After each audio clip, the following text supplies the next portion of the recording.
నీ జీవితంలో నువ్వు పొందుకోవలసిన ఆశీర్వాదము, పొందుకోవలసిన అధికారము, పొందుకోవలసిన అవకాశము, పొందుకోవలసినటువంటి దేవుని యొక్క ప్రణాళిక పొందుకోకుండా లేక అందుకోకుండా లేక ఆలస్యం చేయడానికి ఖచ్చితంగా సైతాను మనుషుల్ని వాడుతాడు.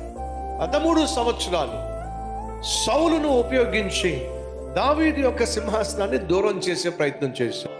మీ జీవితంలో కూడా మీ ప్రక్కనే ఉన్నట్టుగా ఉంటారు, నమ్మిన బంటులుగా ఉన్నట్టుగా ఉంటారు.